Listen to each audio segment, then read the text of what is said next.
آج یہ قہوہ جات کی آخری ویڈیو ہے۔ پوری دنیا میں جتنے لوگ ہیں ان کی 6 نبضیں ہیں، 6 مزاج ہے۔ ان 6 مزاجوں میں سے ہر مزاج کے لیے الگ الگ قہوہ میں نے آپ کو بتا دیا ہے، آپ نے نوٹ کر لیا ہے، ٹھیک ہے، نہیں نوٹ کیا تو یہ ویڈیوز آپ دیکھ لیا کریں جب بھی ضرورت پیش آئے۔ تو یہ ہماری آخری ویڈیو ہے اس کی، جو قہوہ جات کا ہمارا سلسلہ چل رہا تھا۔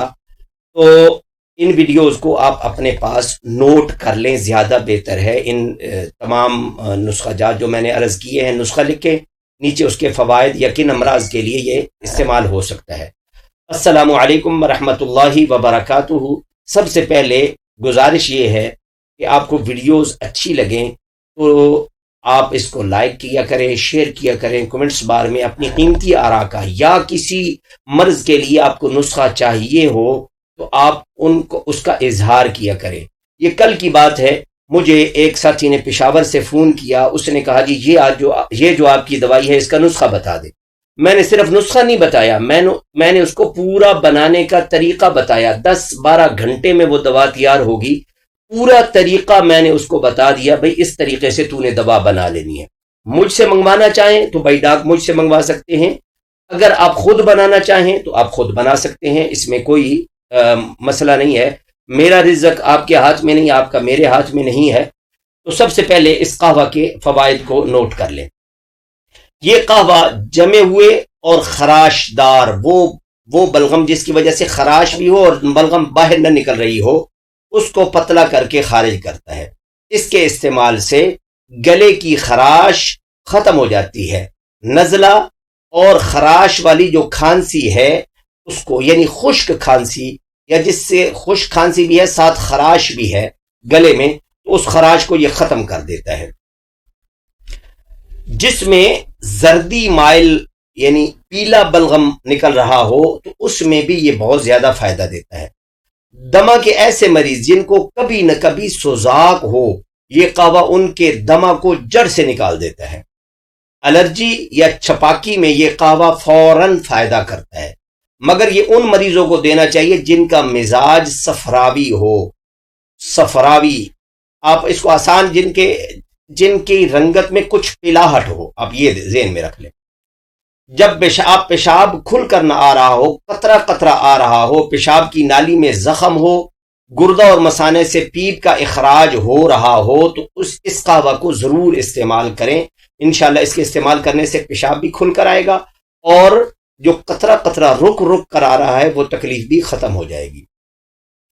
وہ خواتین جن کو پیریڈ زیادہ مقدار میں آ رہے ہوں، یہ قہوہ ان کی زیادتی کو فوراً ختم کر دیتا ہے۔ ایسا لیکوریا جو گرمی کی وجہ سے ہو اور جس میں جلن بھی ہوتی ہو، اس کے لیے بھی یہ بہت زیادہ فائدہ مند ہے۔ صورت انزال کے مریض، اس کو میں زیادہ کھولنا نہیں چاہتا، صورت انزال کے مریض اس قہوہ کو استعمال کریں، اس سے ان کی پریشانی ختم ہو جائے گی۔ اگر کسی کو نہ پتہ چل رہا صورت انزال کیا ہے تو وہ پھر الگ میں واٹس ایپ پر مجھ سے پوچھ لے یا نیچے کمنٹس میں پوچھ لے۔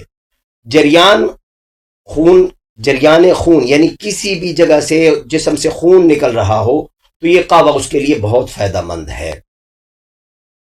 گردے، مثانے اور آنتوں کی سوزش کے لیے یہ قہوہ ضرور استعمال کریں۔ اپینڈکس میں، یہ اپینڈکس کا مرض جو ہوتا ہے اس میں اس قہوہ کو استعمال کرنا چاہیے، مریض کو درد سے سکون ہوگا اور مرد ہمیشہ کے لیے اپینڈکس ختم ہو جائے گا، آپریشن کروانے کی نوبت نہیں آئے گی۔ یہ قہوہ دماغی امراض کے لیے، جن کو بھول جانے کی یا دماغی کمزوری یا سر میں دماغی کام زیادہ کرنے کی وجہ سے درد رہتا ہو، ان کے لیے بھی یہ بہت زیادہ مفید ہے۔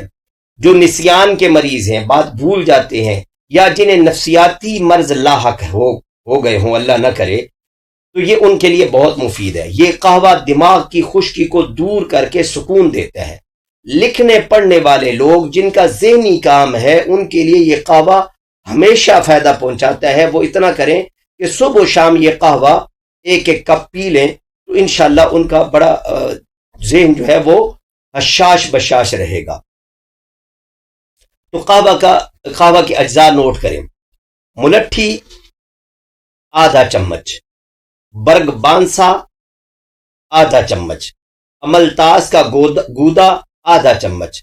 بنانے کا طریقہ یہ ہے کہ 1.5 پاؤ پانی لے لیں، اس کے اندر یہ ساری چیزیں، یہ تینوں چیزیں ڈال کر اس کو بوائل کریں، جب 1 کپ رہ جائے تو اس کو نوش کریں۔